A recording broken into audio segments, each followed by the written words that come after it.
Welcome to Live DAF, your online DAF Yomi Shir.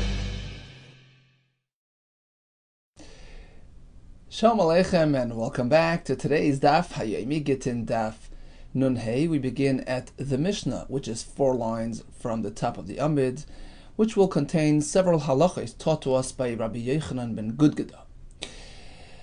Says the Mishnah, Heyed Rabbi Yehuda ben Gudgada. Rabbi Yehuda testified for us as follows, and some of these involve Tikkun Ha'olam topics, which of course relate to the previous sugyos, where we mentioned several instances of Tikkun Ha'olam Takanos Chachamim for the betterment of the community.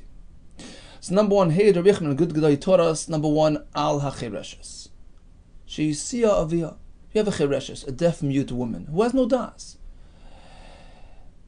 who was married off by her father because she was a Ktana and her father is her caretaker, has the ability to be Mekadesh her, marry her off to a man, and that marriage is binding min HaTorah. So she was a Chereshes, she's Siya Aviyah. How can she get divorced? She has no das. She can. Shehi Yotza Beget. Her husband can issue her a get and divorce her like that. And the chiddush here is, I mean, we all know that an isha can get divorced even ba'al karcha against her will, but the chiddush here is, she has no das. A chereshes, deaf mute.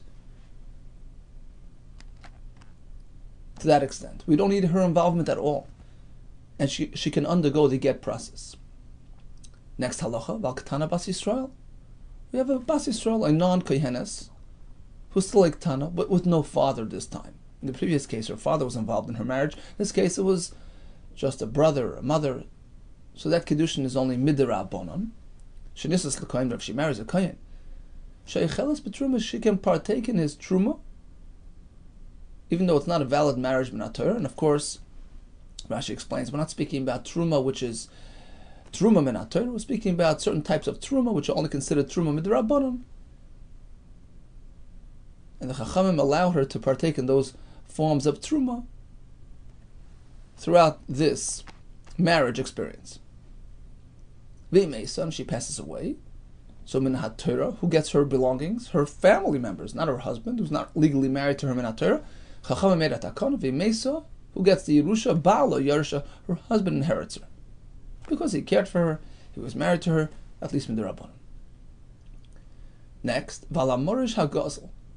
There is a stolen beam, Shebana Bibira, which was built into into his large mansion. So a fellow steals a beam and puts it into his large mansion, and how he wants to repent, he wants to do teshuvah. Quite difficult to extract that joist from his construction site. Sheitel as damav. Chachamim made a takana. Mipnei takanas hashavim, to enable, to encourage a person to do teshuvah, it shouldn't be too difficult for him to come around, so we allow him to compensate, and we force the victim of that gezela to accept compensation rather than insist on getting his actual beam back. And finally, another takana is val chatas agzula. If it was discovered that a chatas brought to the mizbeach was really a stolen chatas, imagine a stolen korban, shaloi nada l'rabim, which was not known to have been stolen, rather discovered later, Chachamim made a takana she'im mechaperes, is considered a valid korban. Why? You play tikkun ha-mizbeach, to protect the mizbeach. And the Gemara will explain this. Let's go to Rashi. 4 lines from the top. Masnisan. So Rabbi Yehuda teaches us 4 things. Number 1, a chireshes she'isiya aviyah, says Rashi, rebusa nakat. It's a chiddush, even though the father was actively involved. The avagav, the couple of aviyah kedushin, the dog, shiktana, vavila ishes ish gemura, which renders her a proper ishes ish min HaTorah, afilu hachi, yotze beget, umekabela says gita, va'avagav leis ba'data, she can get divorced even though she has no das. The isha ki nafka, ba'al karcha nafka. Because we don't need her involvement. Ve'ein misratza begerushin, just like you can divorce her without her consent, it can be done even without her das. Next case is Valktana bas Yisrael shenisas l'kohen, says Rashi. Here, her father was not involved, so the marriage is only midrabanan. She can still share her husband's truma midrabanan. she'echalas b'truma d'Rabbanan, b'hanei nisun, v'legazrina midi without any concerns. Next is a stolen beam, morish, chayra. Bira is a bias, gadol, a mansion. We allow him to compensate rather than extract his beam, because if you compel him to destroy his mansion, lachser morish, atzma, and return the actual beam, yimana melasis tshuva, it's going to dissuade him from doing teshuva. And then finally, echatel shelinadol arabim, sheigzula, it wasn't known to have been stolen, shemechaperes, bein tzarach lavi acheres, there's no need to bring another one. Now Rashi concludes, why is this Mishnah coming here? Umisham hanitarti. Basraisa, the Misham Takon, and Ninu Tanaliyacha, because of these halachis, based on Takonas Chachamim, Takonas Hashavim, Tikkun HaMizbeach. It belongs in our parak, which discusses this topic. Continues the Gemara. Amar Rava, let's go back to the first halach of Rabbi Yehuda. A chereshes can get divorced even without her das. Says Rava, from this halacha we can deduce another halacha. Me edusa shabrechem and gudgada. We can conclude as follows. Amar le'edim. Husband turns to the edim, not in front of his wife, and he tells him, look, Ru'u get zeh shani noisin la. Look, here's a get which I'm giving to my wife. Okay? Then he turns to his wife, and he tells his wife, I have something for you. Please, can you accept this loan document from me? So he's pretending that it's a shtar chayv and not a get. Harezu megureshes. The gerushin is valid. Why? Mi loy amar bechem megudgda. Has not Rabbi Yehuda taught us, loy beinin data, her knowledge, her consent, is totally unnecessary for the gerushin process. Here as well, even though she's totally unaware of what's happening. She thinks it's a shtar chay that she's accepting from him. It doesn't matter. She's uninvolved. The gerushin takes place. Well, pshita, of course. What's the chiddush? Perhaps I would say, since he indicated to his wife that it's a shtar chayv, maybe bituli batle. It's considered a cancellation of the get. Kamash one, no. We don't treat it as such. You know why? Im iso de batle, because if he would have wanted to cancel the get, la'edim hava amarlu, he would have told that to the edim. Look, Rabbi said this isn't really a get. I'm canceling the validity of the get. Va'edak amar hachi, but he didn't tell the edim. So why did he tell it to his wife? Mishum kisufa, out of embarrassment. He was embarrassed to present a get openly, but of course he meant it as a get, and therefore it goes through. Next halacha in the Mishnah. Laktana bas Yisrael marries a kohen, she can have truma midrabanan. V'ilo chireshes le'achla. But you see, the Mishnah switches tracks. First case discussed a chireshes. Then we switch to a ktana. A ktana who is healthy, not a chireshes. If she marries a kohen, she can have a truma midrabanan. Why don't we apply the same halacha to a chireshes who marries a kohen, who's also only marrying midrabanan because of her lack of das? No, apparently she cannot have his truma, and the question is why? My time. Well, there's all kinds of gzera shama yachal cheresh bechereshes, because next time the couple might be comprised of a man cheresh and an isha chereshes, and then you're in trouble. Why? Says the Gemara v'leichol. Okay, so even there, who cares if the kohen cheresh feeds his wife a chereshes truma? Even truma midaraisa is not a problem. Katan eichel nevelus, who at worst. We're speaking about a person who's lacking das, right? The chereshes is lacking das. She's like a katan, in the sense that she's lacking das. And the halach is that a katan who partakes in forbidden foods is not really something we have to be worried about. We're not responsible for that. At least according to one shita in the Gemara Yavamis. So why is this so pasha that it's asr? Well, this might lead to another scenario where a cheresh kohen married a healthy woman, a pikachas.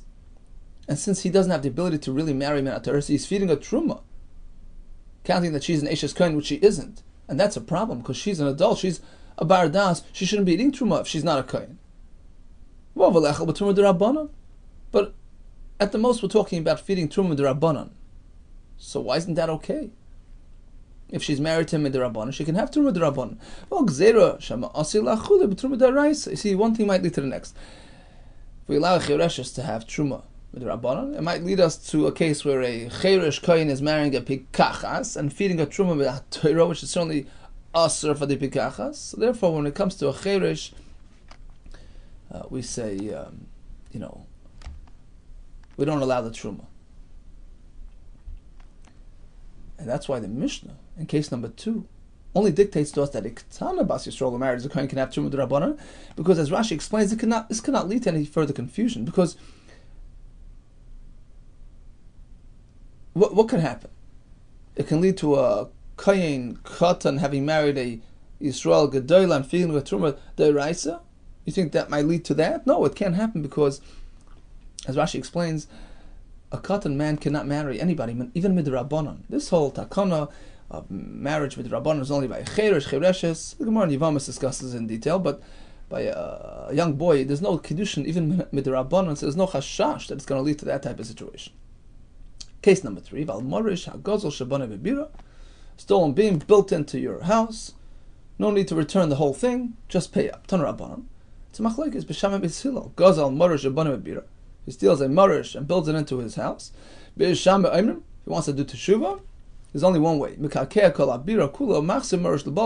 Uproot, destroy, demolish the house, and return the beam.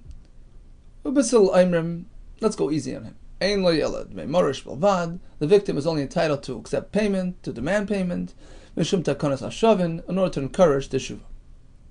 Last and final halach in the Mishnah involved a stolen carbon. And the Mishnah says, we say it's mechaperes. We have 2 approaches to the Mishnah.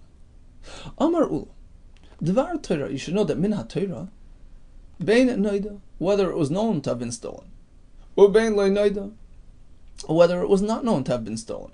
Eina mechaperes, it doesn't work. The carbon is invalid. It's not mechaper on the gazlan. Why? My timer, yush kedi loikani. Although the former owner was miyai, she gave up. He says, kiss, I'm abandoning the carbon. But that in itself doesn't work, because there needs to be a 2-pronged disengagement. Yush, and then the item has to change hands. Shini Rishus. That's the halacha. We discuss this in great length in Baba Kama. In order to completely disengage from an item, it has to be Yush and Shini Rishus, which didn't happen here. The Gazlan took it, stole it, and then there was Yush without Shini Rishus. There was no change of hands after the Yush was implemented, and therefore, Minat Torah, it's a stolen item. It doesn't belong to the Gazlan. If so, we have a question. So why then, does the Mishnah say, if it was not known to have been a stolen item, it's mechaper in the mizbeach? How could it work? If it's stolen carbon, how can we say it works? The answer is, otherwise the Kohanim who partook in this chatas, remember, Kohanim consume part of the chatas, they eat part of the chatas, they'll be sad, knowing that this was a puzzle, a carbon, it was an invalid chatas. And that's what the Mishnah means. If it comes as a surprise to them, we say it works. Chacham have that ability. Hefker bezdin. Hefker, says the Rashba, we deem it to have been owned by the Gazlan, and it's a valid carbon. Amrli Rabbanan le'ula. Rabbanan asked Ula. But take a look at the wording of the Mishnah. Va'anan v'pnei tikun ha'mizbeach tanan. You're telling me that it's a takana for the Kohanim. They shouldn't be sad. The Mishnah speaks about tikun ha'mizbeach, not the Kohanim. And va'anan v'pnei tikun ha'mizbeach tanan. Amrlahem Ula responds, it's all one and the same. Given the Kohanim might save him. If we allow for a situation where the Kohanim will be sad, they'll be dissuaded from doing karbanis. They'll hesitate, and then the Mizbeach won't have any Kohanim looking after it. So it's all really one and the same. It's to protect the Kohanim / the Mizbeach. So that's Ula's approach. Minat Torah, this whole thing doesn't work. So default position is no good, red light. Chachamim, in order to protect the Kohanim and by extension the Mizbeach, ruled that in certain cases, we give it the green light, we allow it to go through. For Rabbi Yehuda, Rabbi Yehuda takes the opposite approach. He says, "V'nat Torah, it's all green." The Chachamim impose the red light in certain cases. For Rabbi Yehuda Amar Dvar Torah bein noida or bein loy noida mechaperes achatas, which was either known to have been stolen or even not known to have been stolen. Either way, once the Gazlan takes it, he's koined, it's his carbon, and it works. My time, why Yush Kedikon, Yush on its own.